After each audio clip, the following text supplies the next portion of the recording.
Bonjour France, Bonjour Patricia. comment tu vas? Oh, très bien, très bien. Alors aujourd'hui, on a décidé de se réunir parce que on va parler un peu numérologie védique. Volontiers. Pour ceux qui nous écoutent, je vais commencer peut-être par me présenter, puis je te donnerai la parole. Je m'occupe de la SBL ici, qui est un centre de formation en yoga et en Ayurveda. Et puis depuis des années, France et moi, nous collaborons au sein de la SBL parce qu'on a suivi un parcours de formation assez similaire. Donc je te laisserai expliquer après. Et donc ta branche à toi, ton grand dada, c'est tout ce qui est numérologie, astrologie que tu as appris à travers l'Ayurveda. Donc je te laisse la parole. Dis-nous qui tu es, comment tu es arrivé à l'Ayurveda, comment tu es arrivé à la numérologie, à l'astrologie, et puis je n'attends qu'une chose, c'est que tu nous transmettes ta passion parce que à chaque fois que je t'écoute, ça me travaille pendant des heures après. Donc vas-y, qui es-tu, France? Merci beaucoup.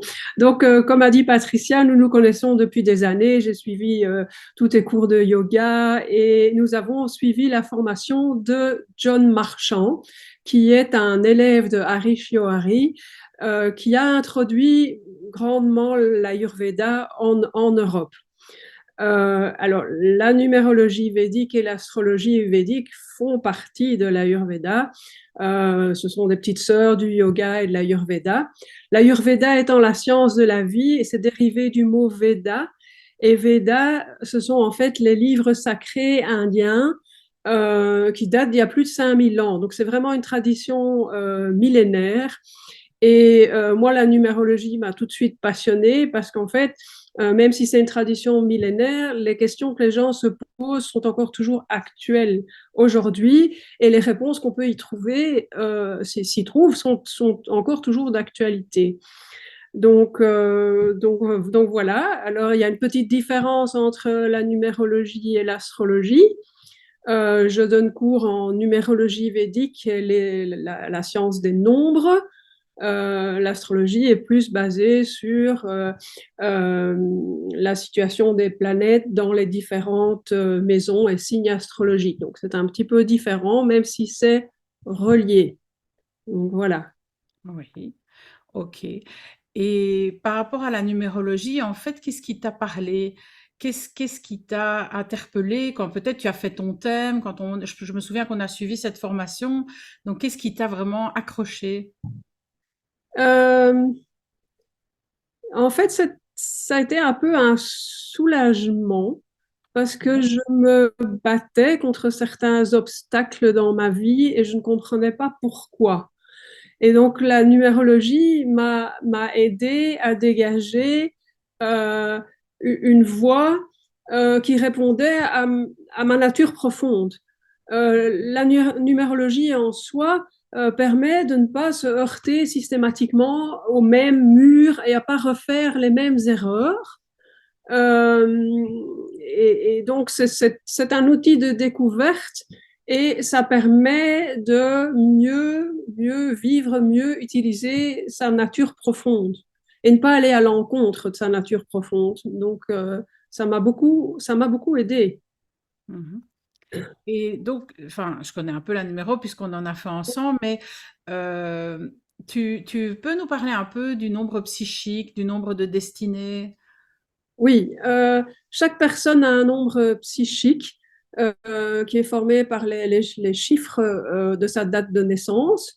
Et le nombre psychique correspond à qui tu es et à qui tu resteras toujours tout au long de ta vie. Ouais. Le nombre de destinées, qui est le deuxième nombre, qui correspond à l'énumération des chiffres de ta date de naissance au complet, Ouais. et le chiffre de destinée prend plus de sens dans la seconde partie de la vie. Alors les Indiens disent 35-40 ans. On vit beaucoup plus vieux Ouais. actuellement. Donc moi, je serais plutôt tentée de dire 45 voire 50 ans pour moi, la deuxième partie de la vie. Et Ouais. donc c'est ce chiffre-là, les chiffres sont à chaque fois liés à une planète, à une énergie. Et donc, ces chiffres-là et cette planète-là prend plus d'importance dans la deuxième partie de la vie. D'accord. Et il y a une variante aussi, par exemple, bah, tu as fait le thème de naissance de mes enfants, et puis ils ont les mêmes chiffres, mais en fait, ils n'ont pas exactement le même, la même base au niveau psychique, parce que j'en ai un qui est né un 25 et l'autre un 16, donc ce sont deux 7, Ça, c'est mais très ils sont intéressant, très c'est ce qu'on différents. appelle Oui, les nombres composés. oui, C'est-à-dire qu'une date de naissance peut être un nombre simple, donc 1, 2, 6, mais peut être un 25, par exemple. Quelqu'un qui est né un 25, c'est la combinaison du 2 et du 5 qui donne 7. Donc c'est 7 qui est le nombre le psychique, nom. par exemple, mais qui est composé de 2 et 5. Et donc il aura l'influence du 2 et du 5. Donc, Oui, c'est que le chiffre 16 aura l'influence du 1 et du 6, en du fait. 6, par exemple. Oui, Donc ça va être légèrement différent. ça va être D'accord. différent. Alors maintenant, j'ai fait le thème astral de tes enfants. Oui, Ça, c'est l'astrologie. oui, En numérologie, il y a 9 planètes, il y a 9 nombres de 1 à 9, puisque oui, 10 étant la combinaison de 1 et 0. Donc, il y a beaucoup de gens qui partagent la même numérologie que toi, par exemple. oui. Beaucoup de gens ont un 1, même s'ils sont très différents, ou beaucoup de gens ont un 9. Par contre, quand on fait un thème astral, ça c'est l'astrologie védique, là Oui, c'est beaucoup plus précis parce que c'est fait avec l'heure de naissance, la date, l'heure et le lieu de la naissance, et donc c'est la carte du ciel en fait au moment où tu es né. Donc oui. c'est beaucoup plus précis. Donc, deux enfants qui pourraient partager la même numérologie, ils n'auront pas forcément la même carte du ciel. Donc, voilà. Donc, ça permet d'aller plus en profondeur. D'accord. Donc, dans un premier temps, en fait, ce que tu proposes d'enseigner, comme tu fais depuis des années dans l'association, c'est vraiment les bases de la numérologie pour apprendre à se connaître, en fait, à savoir ben, quelle est notre base psychique, quelle est un peu notre destinée au niveau des tendances, et puis à savoir qu'on en fait un peu, entre guillemets, ce qu'on veut en fonction de la manière de vie qu'on va adopter pour Et, accepter euh, ou pas accepter.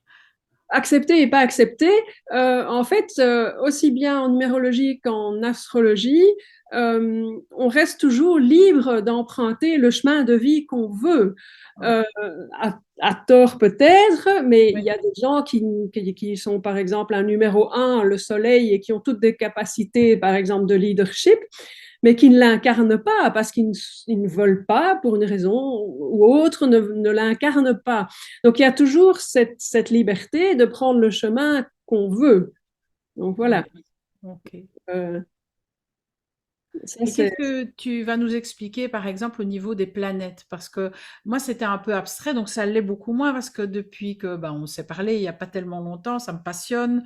Donc, je vais un peu chercher, je retourne dans les cours de numérologie, j'essaie de faire des liens, puis je suis plus côté yoga, yantra, mantra, etc. Mais par rapport à certaines planètes, donc en fait, notre chiffre correspond à une planète.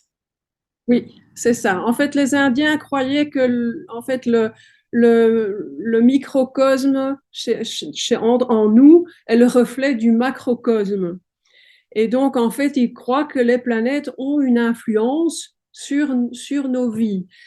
Et donc, comme chaque chiffre est lié à une planète, c'est Mhm. certain que ces planètes, au niveau énergie, vont avoir une influence sur nous, parce qu'il s'agit vraiment d'influence au niveau énergétique, principalement. D'accord, d'accord. Alors on parle des planètes qu'on connaît, mais enfin tu sais que moi je suis un 4-8, donc j'ai Oui. pas que des planètes réelles. Tu peux nous en dire un peu sur les nœuds? Alors, déjà, pourquoi 9 planètes? C'est parce qu'en fait, à l'époque, ce sont les seuls qui savaient voir à l'œil nu. Oui, 5000 ans avant Jésus-Christ, c'est vieux, et donc ce sont les planètes. Donc, il n'y a pas question de Neptune ou de Pluton, parce que, en fait, ils ne les voyaient pas. Alors, il y a dans les 9 planètes, il y a effectivement deux, bon, le chiffre 4 et 7, mais ça j'explique en profondeur dans le oui, bien cours, sûr. qui ne Oui, sont pas des planètes, mais qui sont des points dans le ciel, c'est-à-dire le node lunaire sud et le node lunaire nord. Et bon, ça, c'est un peu plus complexe, mais donc effectivement, il y a parmi les planètes qui sont le Soleil, la Lune, Mercure, Vénus, Mars, Jupiter, il y a deux planètes ombres qui sont Ketu et Rahu. D'accord, d'accord. Et au niveau de la formation, donc on va faire des modules de 2 heures un mercredi après-midi. Donc on va proposer ici en direct pour ceux qui veulent les suivre en direct, et puis qui seront dorénavant accessibles en ligne via la plateforme. Est-ce que tu as une idée de l'ordre de ton programme? Est-ce que tu sais comment tu vas fonctionner? Oui, en fait, le premier cours est toujours une introduction, Oui, une explication du calcul du nombre psychique et de destinée. Et ensuite, on aborde euh, une par une les neuf planètes. Donc ça, c'est vraiment la base. Donc je pense qu'on pourra faire en 2 heures, on pourra faire deux, peut-être trois, voire trois planètes. Euh, et donc dans un second temps, on fait les nombres composés. Et puis après, on fait aussi l'interaction entre les nombres. Par exemple, si vous êtes un numéro 2 et que vous avez des enfants qui sont un 4 ou un 8, vous vous demandez comment ça se passe. Euh, Là, on voit l'interaction entre les planètes et entre les nombres. d'accord. Voilà. Et ça, tu ne pourras pas, on ne pourra pas tous les voir dans les modules de 2 heures, puisque j'imagine que ça va être en fonction des gens qui seront sur place. Donc, on discutait de proposer des podcasts dans lesquels on pourrait travailler par après pour compléter la plateforme, ces interactivités entre les nombres, parce qu'il y en a une multitude. Tu me faisais le calcul l'autre fois, moi j'étais assez impressionnée du nombre de cas de figure différents qu'il peut y avoir. Ah oui, oui, oui, oui, bien sûr. Oui, on pourrait envisager de faire des podcasts ou de demander aux personnes qui suivent la formation en direct de venir également avec leurs chiffres, Oui. leur date de naissance. Oui. Est-ce qu'on n'aura pas abordé, on pourra l'aborder par après sous forme de podcast? Parce que Oui, je me souviens de journées où il y avait vraiment beaucoup d'élèves, et alors là, il y a une multitude de chiffres, mais oui. c'est assez fastidieux quand même, hein, comme décryptage. Ok. Je voudrais aussi, je sais que ça parle un peu plus d'astro, mais enfin moi je suis plus attirée forcément par la numérologie védique, et on parle beaucoup de numérologie par ici, qui n'est pas tout à fait dans les mêmes critères, c'est-à-dire qu'il y a quelques petites variantes. Est-ce que tu peux me réexpliquer et nous expliquer ça en fait? Alors en fait, il y a deux choses. Il y a la numérologie, encore une fois, et l'astrologie. Oui, Euh, En fait, j'ai récemment été voir en numérologie védique. Il existe plusieurs types de numérologie. La numérologie telle que pratiquée en Occident est la numérologie pythagoricienne, donc de Pythagore, selon les oui, anciens Grecs. oui, Il y a une numérologie juive de la Kabbale. Il y a une numérologie chaldéenne. Et en fait, la numérologie védique est basée sur la numérologie tamoule, en fait, du sud de l'Inde. ah oui, Donc voilà, alors je ne connais absolument pas la numérologie occidentale, donc pythagoricienne. mhm, Donc je ne peux pas tirer de parallèles, etc. Donc je ne pratique que la numérologie védique, qui est la plus ancienne d'ailleurs. oui, oui, oui, Par contre, ce que je peux vous dire, c'est qu'au niveau de l'astrologie, euh, qui est aussi de l'astrologie védique, je préfère cette astrologie-là par rapport à celle qui est pratiquée en Occident. C'est celle qu'on appelle l'astrologie sidérale par rapport à l'astrologie tropicale. oui, Et en fait, je la préfère parce que je la trouve plus exacte. L'astrologie tropicale telle qu'elle est pratiquée dans nos pays, euh, au- en fait, à l'époque de l'Antiquité grecque, les astrologues ont considéré un point vernal fixe dans le ciel. C'est-à-dire qu'à l'équinoxe de printemps, ils ont considéré que l'équinoxe avait lieu en 0 degré en bélier et que c'était un point fixe. Et oui, ce point est resté fixe pendant une centaine d'années. Donc, ils se sont dit, oui, ça ne bouge pas. Mais en fait, ça n'est pas vrai du tout. Donc, si on regarde maintenant, l'équinoxe de printemps n'a pas du tout lieu en bélier, elle est en poisson. Donc, en fait, la carte du ciel a à bouger. Oui. Et donc, en fait, la numérologie védique, je la trouve beaucoup plus exacte. Ce qui fait, par exemple, que les gens sont parfois surpris parce que leur signe zodiacal ne correspond pas toujours. Donc, quelqu'un qui croit qu'il est vierge, en fait, est un lion en astrologie védique. Et l'astrologie védique est pour moi plus précise. Donc voilà, je veux dire, c'est pas pour C'est dénigrer un choix, oui, l'astrologie, c'est une question de choix, oui, oui, oui. je veux dire, mais je la trouve plus précise. D'accord. Euh, Et par voilà. rapport aux chiffres aussi, enfin moi j'ai pas le cas parce que je suis née la journée, le soleil était levé, mais par rapport au calcul, tu peux nous en dire plus aussi un peu par rapport à ça parce que j'ai parfois du mal quand les gens me posent la question, donc je les renvoie toujours vers Oui, toi. oui, oui. En fait, naître, c'est voir le jour. L'astre du jour, c'est le soleil. Donc, en fait, euh, des gens, enfin, en Occident, votre date de naissance, je vais vous donner mon exemple. Je suis née un 21 décembre à 1h35 du matin. En décembre, à 1h35, il fait nuit. Oui, Donc, mais en Occident, on a décrété qu'à partir de minuit, c'était le jour suivant. Donc, en Occident, je suis née un 21. Mais pour les Indiens et la numérologie védique, le 21 décembre à 1h35, le soleil n'était pas levé. Donc, nous sommes encore toujours le jour d'avant. Donc, en numérologie védique, je ne suis pas un 21 comme est inscrit sur ma carte d'identité, mais je suis un 20. donc tu Donc, as un 2 et pas un 3. Oui, oui, donc le cas se présente pour les personnes qui sont nées entre minuit et le lever du jour. d'accord, J'ai d'accord. fait le thème de ton fils il n'y a pas longtemps. J'ai dû aller vérifier à sa date de naissance si le soleil était déjà levé ou pas. Oui, oui, Donc, pour être certaine de sa numérologie ou de ce, tu vois? oui, oui.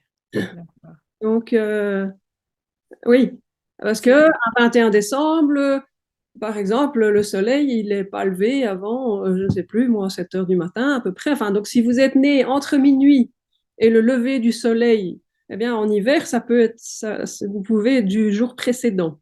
Beaucoup de spontané. gens croient qu'ils sont à un tel chiffre et non. D'accord. On parlait aussi, on a parlé récemment de, oui, mais prématurité. Donc c'est vraiment le jour de naissance qui compte, même si ça a été une naissance provoquée. Les situations de la naissance, le fait de provoquer, c'est l'instant où vous voyez le jour. En fait, Oui, naître, on disait, on voit le jour, mais c'est vraiment ça. Et c'est ça qui détermine aussi, par exemple, en astrologie, votre ascendant. C'est le oui. signe zodiacal qui se lève à l'horizon le jour de votre naissance. Ok, ok, Donc, oui. ok. Si tu devais donner une information à quelqu'un qui n'a encore jamais fait, puisqu'en fait, il n'y a pas de prérequis pour apprendre la numérologie, qu'est-ce qui pourrait être un motivateur tu vois, à suivre ce module de numérologie. Mais c'est comme j'ai dit au tout début, en fait, c'est pour suivre sa nature profonde et ne pas aller à chaque fois dans le mur. On a tendance à répéter des schémas parce qu'en fait, on ne connaît pas sa nature profonde. Et donc, ouais, mon prof John Marchand, que tu connais, donnait toujours Oui, l'explication euh, entre le un et le 2, le un étant le soleil, un numéro un, donc personne publique, etc. Le 2 étant la lune, étant le second. Il a donné l'explication. Il connaissait une personne qui était une violoniste très très douée et qui était en numérologie un numéro 2. Et cette jeune femme, toute sa vie, a rêvé d'être premier violon dans un orchestre, numéro 1. Elle a passé des concours, c'était une violoniste extraordinaire. Elle a toujours raté le concours du premier le violon. premier. Ah Mais en oui, fait, c'était contre sa nature. Ce n'était pas, elle n'était pas destinée à être sur le devant de la scène, à être numéro un. C'est un numéro 2, donc c'est quelqu'un qui est aussi capable que le numéro un, oui, mais qui n'a pas ce besoin d'être sur le devant. Et donc, en fait, elle se battait un peu contre sa propre nature et elle n'a jamais été numéro un.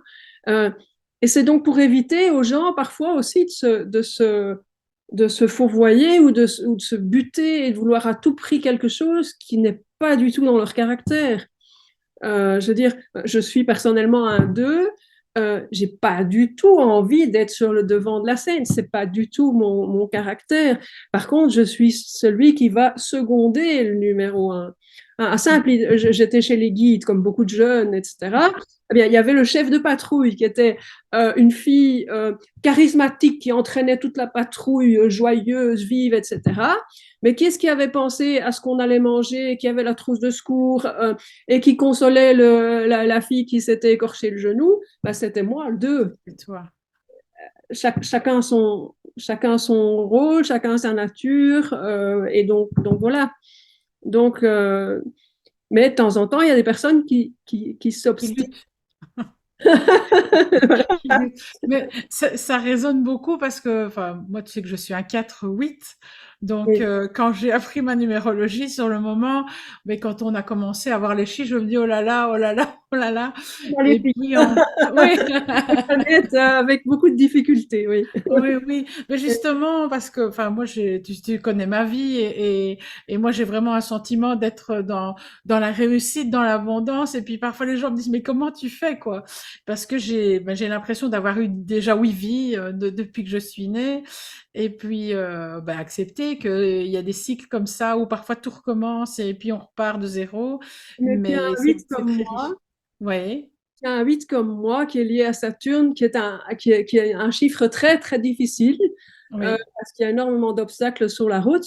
Mais par contre, ça vous apprend la persévérance, ça vous oui, apprend à continuer envers et contre tout, ça vous apprend à vous dépasser, ça vous apprend la rigueur, la discipline, la responsabilité. Donc, oui. voilà. Oui, et puis John me disait, toi, tu apprends Santosha, Patricia, dans ta vie. Ah, il m'a dit ça De aussi. contenter, de contenter. Donc, ça résonne, tu vois, des années après, toujours en moi, c'est que je m'attache pas aux résultats.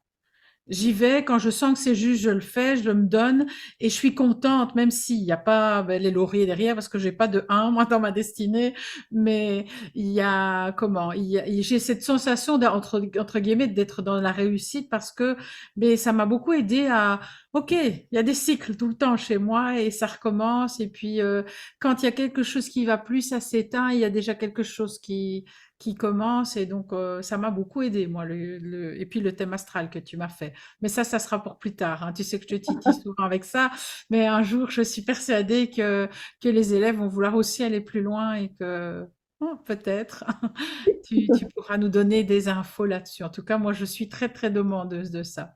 Pour l'instant, je ne fais que le thème astral Ouais, de naissance. oui, Maintenant, plus tard, j'espère pouvoir faire des thèmes plus approfondis, parce qu'en fait, il y a la charte de naissance, mais il y a des oui, sous-cartes du ciel, en fait, hein. Il y a des oui, oui. sous-cartes selon les relations, la profession, enfin des sous-thèmes, en fait. Oui, oui, oui, c'est très vaste, c'est très, très vaste. Pas mal d'études. Oui, oui, un pas à la fois. La numérologie, c'est bien, et puis on verra pour l'astrologie de naissance, pour un par après. Ok. Est-ce que tu as encore envie d'expliquer quelque chose dont on n'aurait pas parlé? Je prends un peu un petit mémo là, par rapport à ce qu'on va voir aussi, donc les planètes, les chiffres, les nombres qui correspondent aux planètes, les chiffres entre eux, les interactions. Euh, On a parlé de- de, des mandalas et des yantras. oui, Euh, oui, il y a un moment dans la formation où on va en fait dessiner une partie de mandala en rapport avec sa numérologie propre. oui, Et alors, dans un autre atelier, si jamais tu l'ouvres parce qu'il y a des personnes intéressées, oui, on peut proposer la peinture de yantra. oui, oui, Ce sont des figures géométriques sacrées qui représentent généralement une divinité et qui sont un support, par exemple, de méditation. En fait, c'est même plus que ça, hein, parce qu'on dit que le Dieu est présent dans le yantra. Et il existe des yantras pour les divinités. Et moi, j'ai suivi une formation avec Mavis Gewant, qui est une oui, autre élève de Hari Shiohari, pour faire tous les yantras des planètes. oui.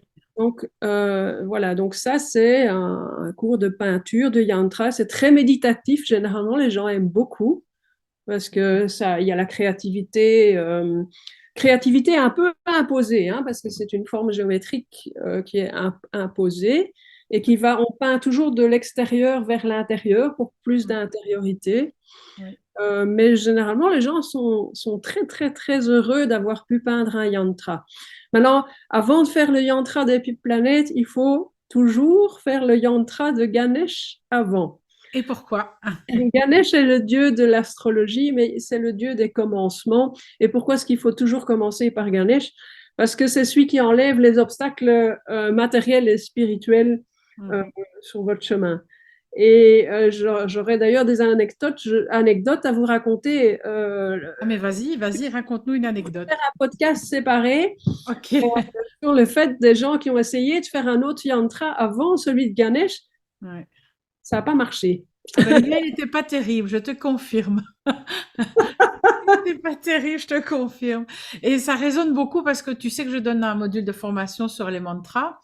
Et Oui, puis, donc là, je suis en train de préparer la séance pour mercredi.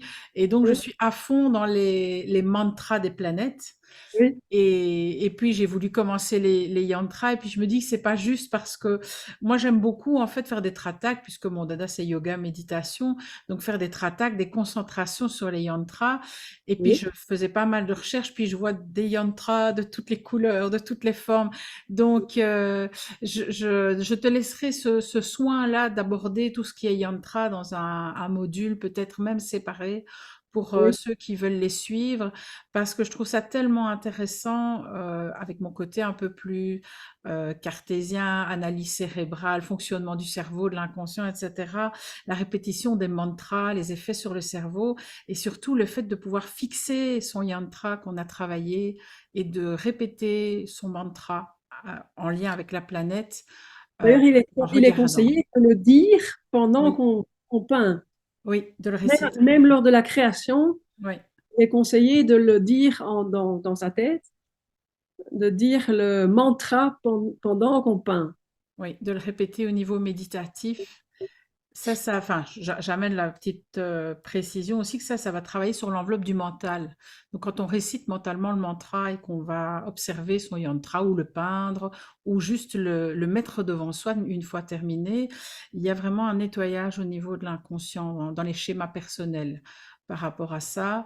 Et donc, dans les pratiques de yoga, on dit qu'il faut observer 20 minutes par jour et travailler sur un yantra en particulier pendant minimum 2 à 3 mois et que c'est vraiment un grand, grand nettoyage au niveau de l'empreinte rétinienne et de l'inconscient. Donc ça a vraiment un effet cérébral. Donc avec de la discipline toujours, tapas. Et puis Svadhyaya, l'étude de soi, mais enfin, je trouve ça tellement intéressant de faire des liens. J'étais en train de travailler sur mon syllabus et je pensais à toi et de me dire, ah oui, il y a les yantras qu'il faut voir vraiment précisément. Et parle-nous un peu, tant qu'on y est, des couleurs, parce que on a tendance à y aller un peu partout à l'intuition, en choisissant les couleurs qu'on a envie de choisir, mais c'est pas comme ça que ça fonctionne, parce que mon yantra, moi, il est pas très beau, les couleurs. Non, mais vous pouvez. Alors là, vous pouvez par exemple plus choisir si vous faites des mandalas. C'est beaucoup plus libre. Oui, Mais les yantras, c'est considéré comme une peinture sacrée. Et par oui, exemple, les planètes sont associées à certaines couleurs.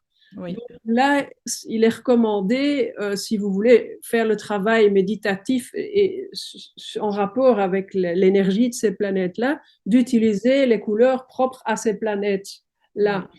Je veux dire, c'est la même chose. Enfin, toi, tu es calé en lithothérapie, pardon. Oui, ça aussi, tu vas aborder. Voilà, je veux dire, les couleurs peuvent faire référence à plein de choses. Vous pouvez porter certaines couleurs dans certaines indications, mais si vous voulez, par exemple, avoir une pierre qui apaise Saturne, il faudra impérativement choisir des bleus foncés, les noirs, etc. Le Euh, saphir. Le voilà, saphir noir. Ouais. typiquement. Euh, donc voilà, tout dépend quelle énergie vous voulez utiliser. Euh, voilà. Mais donc un yantra pour les planètes, là, non, vous ne pourrez pas choisir les couleurs.